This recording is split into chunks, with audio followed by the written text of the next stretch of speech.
ఒక్కొక్కసారి కొంతమంది రాజకీయ నాయకులను చూస్తూ ఉంటే అసలు ఈ రాజకీయ నాయకులే ఇలా ఉంటారా అని అనిపిస్తుంది. ఎందుకంటే అది మంచికా చెడుకా సంగతి పక్కన పెడితే ఒక ఉన్నతమైన స్థానానికి వచ్చినప్పుడు ప్రజలు అతన్ని 100% గమనిస్తూ ఉంటారు. అతని చర్యలను గమనిస్తూ ఉంటారు, అతని ప్రవర్తనను గమనిస్తూ ఉంటారు, అతని యొక్క పద్ధతిని గమనిస్తూ ఉంటారు, అతని మాటలను కూడా గమనిస్తూ ఉంటారు. అంటే ఇన్ని రకాలుగా ఒక వ్యక్తి ఉన్నత స్థానంకి వచ్చినప్పుడు ఆ ఉన్నత స్థానంలో నిలబడిన వ్యక్తి చుట్టూ తన చుట్టూ ఉన్న పరివారం అంతా కూడా తన ఒక రోల్ మోడల్గా, తనను ఒక ఉన్నతమైన వ్యక్తిగా, ఒక గాడ్ స్థానంలో ఉపయోగించుకుంటూ ఆలోచించుకుంటూ తన్ని ఊహించుకుంటారు. అయితే అట్లాంటి వ్యక్తులు, ఒక ఉన్నత స్థానానికి చేరిన వ్యక్తులు వ్యవహరించాల్సిన పద్ధతులు ఏమిటి?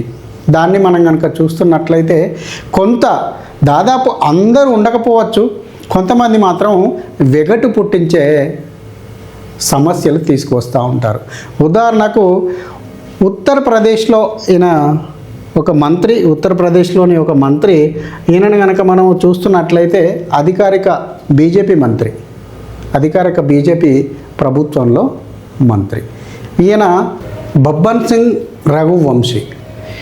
ఒక ఉన్నత స్థానంలో ఉన్నప్పుడు అది తనను నలుగురు చూస్తున్నారు, నేను ఈ పని చేయకూడదు అనే ఆలోచన రావాలి. ఉదాహరణకు మనం ఈ యొక్క వీడియోని చూద్దాం. మనము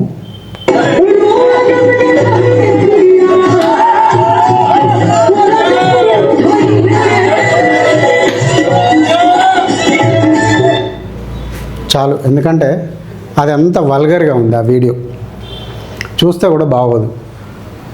అయితే వాస్తవంగా అక్కడ గ్రామంలోనో సంథింగ్ ఫంక్షన్లోనో ఏదో ఒక మేళం, అమ్మాయిల డ్యాన్స్ అక్కడ పెట్టుకున్నారు వాళ్ళు. సాధారణంగా ఇప్పటికి కూడా మన తెలంగాణ ప్రాంతంలో లేకపోవచ్చు, కానీ మన ఆంధ్ర ప్రాంతానికి వెళ్తే కొన్ని గ్రామాల్లో రాత్రిపూట రికార్డింగ్ డ్యాన్సులు ఇప్పటికీ జరుగుతూ ఉంటాయి. ఇటు తమిళనాడు కానీ ఆంధ్ర ప్రాంతాన్ని కానీ కొన్ని ప్రాంతాల్లో ఈ రికార్డింగ్ డ్యాన్సులు నడుస్తూ ఉంటాయి. స్టేజ్ పైన అమ్మాయిలు కొంతమంది కొంచెం జగుప్సాకరంగా కూడా వాళ్ళ డ్యాన్సులు ఉంటాయి. ఇలాంటి డ్యాన్సులు చేస్తున్న ఒక ఫంక్షన్లో ఈయన మంత్రి కాబట్టి ఆ అమ్మాయి ఈయన దగ్గరకు వచ్చి మీద తన డ్యాన్స్ తన మీదనే ఎగిరింది. కొంచెం ఉత్సాహపరిచేలాగానో లేకపోతే టెంప్ట్ చేసే విధంలాగానో, కొంతమందిని అక్కడ ఉన్న సమూహాన్ని టెంప్ట్ చేసే విధంగానో ఆమె డ్యాన్స్ చేసింది.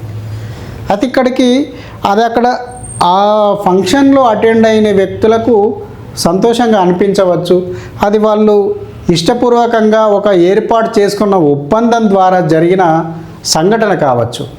కానీ ఇక్కడ ఈయన మినిస్టర్, ఒక రాజకీయ హోదాలో ఉన్నాడు, ఒక ఉన్నతమైన విలువలో ఉన్నారు. అటువంటి వ్యక్తి ఒకవేళ ఆ అమ్మాయి ఆ ఫంక్షన్కి వచ్చినప్పుడు లేకపోతే అక్కడ తన దగ్గరికి వచ్చినప్పుడు ఆ విధమైన డ్యాన్స్ చేయడానికి ఉద్దేశించి తన దగ్గరకు వచ్చినప్పుడు కొంత నిరాకరించి దూరం పెట్టేది ఉండే. కానీ తన్ని ఎంకరేజ్ చేస్తూ అక్కడ కూడా ఆయన డ్యాన్స్ చేయడము, దాన్ని ప్రోత్సహించడం కనుక చూసుడు, అంతేకాకుండా ఆ యొక్క దాన్ని వీడియో తీస్తున్నారు, నేను ఒక ఉన్నత స్థానంలో ఉన్నాను, మరి ఇక్కడ దీన్ని వీడియో కూడా తీస్తున్నారు, రేపు నా మీద బురద చల్లడానికి లేదా నా మీద బండలు వేయడానికి అనేక శక్తులు ఈ దేశంలో కాచుకొని కూర్చున్నాయి అనే ఇంగిత జ్ఞానం ఉండాలి ఆయనకి. ఎందుకు అంటే ఒక అధికారిక హోదాలో ఎదుగుడుక మేము ఇక్కడ అధికారంలో ఉన్నాము అని చెప్పేసి ఈయన ఇది చిన్న స్థాయికి, ఆయన వల్ల ఏమి ఈ దేశానికి ఆ పార్టీ ఏమి అధికారంలోకి రాలేదు, ఆయన వల్ల కనీసం ఆయన గెలవడానికి కూడా ఆయన ప్రభావం ఏమి పనిచేయదు. అక్కడ ఆ యోగి ఏదైతే ఉన్నారో ముఖ్యమంత్రి, ఆయన్ని చూసి లేదా కేంద్రం అధికారంలో ఉన్న మోదీని చూసి అక్కడ ప్రభుత్వానికి యూపీలో కానివ్వండి దేశవ్యాప్తంగా కానివ్వండి వీళ్ళిద్దరు ఫేస్ వాల్యూలపై అధికారంకి వచ్చింది అనడంలో 100%, 100% వాస్తవం. కానీ ఆ వచ్చిన అధికారాన్ని దుర్వినియోగం చేయడానికి ఉద్దేశిస్తారు, తన శత్రువులు ఈ యొక్క వీడియోను వాడుకుంటారు అనే ఇంగిత జ్ఞానం వాడికి ఉండొద్దా? ఉండాలి కదా. చూడండి ఇప్పుడు ఏమైందో, మొత్తం దేశవ్యాప్తంగా ఆ వీడియో వైరల్ అవుతూ ఉంది. ఇమీడియట్గా నేనైతే డిమాండ్ చేస్తూ ఉన్నా, ఇమీడియట్గా ఆయనను ప్రభుత్వం నుంచి సస్పెండ్ చేయాల్సిందే. ఎందుకంటే తనొక ఆదర్శవంతమైన వ్యక్తిగత జీవితంలో ఉన్నారు. ఆ ఆదర్శవంతమైన వ్యక్తిగత జీవితంలో ఉన్నప్పుడు సమాజానికి కూడా అంతే ఆదర్శవంతమైన పిలుపులను ఇవ్వాల్సిందే తప్ప, లేదంటే నువ్వు ప్రైవేట్గా ఉండు, నీ ఇష్టం ఉన్నట్టుగా ఉండు, నీ హోటల్కో లేకపోతే సంథింగ్ ఏదో నీ జీవితంలో నీ ప్రైవేట్ విషయాల్లో ఎవరు అడగరు. కానీ ఇక్కడ నువ్వు చేసేదేంది ఎవరి కోసం? అంతేకాకుండా ఇంకొకడు మాట్లాడుతూ ఉంటాడు. ఈయన చూడండి, ఇక సోఫియా ఖురేషి మొన్న ఏదైతే వ్యోమికా సింగ్ అని వీళ్ళందరూ కల్నల్ సోఫియా ఖురేషి, వ్యోమికా సింగ్లు ఈ పాకిస్తాన్పై జరిగిన యుద్ధం యొక్క విషయాలను ప్రచార సాధనాల ద్వారా కావచ్చు, సైన్యం ద్వారా, మిలిటరీ అంటే మన రక్షణ శాఖ ద్వారా ఏర్పాటు చేసిన సమావేశంలో మనం ఏ విధంగానైతే పాకిస్తాన్ను ఎదుర్కొన్నామో ఆ విషయాలను చెప్పారు. దానికి ఈయన ఏమంటాడంటే, ఇగో మధ్యప్రదేశ్ డిప్యూటీ సీఎం మోడీ కాళ్ళు కడగాలి, దేశం సైన్యం మోడీ కాళ్ళు కడగాలి. అంటే ఇలాంటి వ్యక్తులు ఎందుకు అధికారంలోకి వస్తారో, ఎందుకు ఇలాంటి చవకబారు ప్రకటనలు చేస్తారో. ఇక ఇంకొక మినిస్టర్ అయితే ఈయన చూడండి,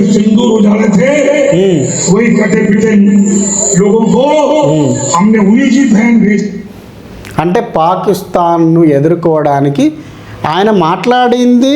అంటే నువ్వు ఏదైతే నీ ముస్లిం సమాజాన్ని సంతృప్తి పరచడానికి నా భారతదేశంపైకి దండెత్తావో, మేము కూడా నీ సమాజానికి చెందిన, నీ మతానికి చెందిన, నీ వర్గానికి చెందిన నీ సోదరు లాంటి అమ్మాయినే నీ పైకి పంపాము అని అన్నాడు. బాగానే ఉంది. కానీ ఆ మాటలకు ఈకలు పీకుతారనే జ్ఞానం కూడా ఆ మినిస్టర్కి ఉండాలి కదా. నేను ఏం మాట్లాడితే అక్కడ ఏం ఈకలు పీకుతారు అనే ఒక డైలాగు ఉందాస్థానంలో ఉన్నప్పుడు ఒక డైలాగ్ అనేక రకాలుగా మాట్లాడతారు. అందుకని చెప్పి నేను జాగ్రత్తగా మాట్లాడాలి. ఆడ మతం ఉపయోగించొద్దు కదా. ఆ మతం వాడు పాకిస్తాన్ వాడు అంటే చండాలుడు. ప్రొద్దున లేస్తే మతం కోసమే, వాళ్ళ జీవితమే మతం కోసమో జీవితం, అది ఇస్లామిక్ షరియా చట్టాలను మాత్రమే అనుకరిస్తూ ముందుకు పోయే దేశం అది. ప్రపంచవ్యాప్తంగా ఆ ఇస్లామిక్ కంట్రీస్ అన్నీ కూడా దాదాపుగా 90% అట్లే ఉంటాయి. అందుకల్లా పాకిస్తాన్ ఇంకా దరిద్రమైన భావజాలం.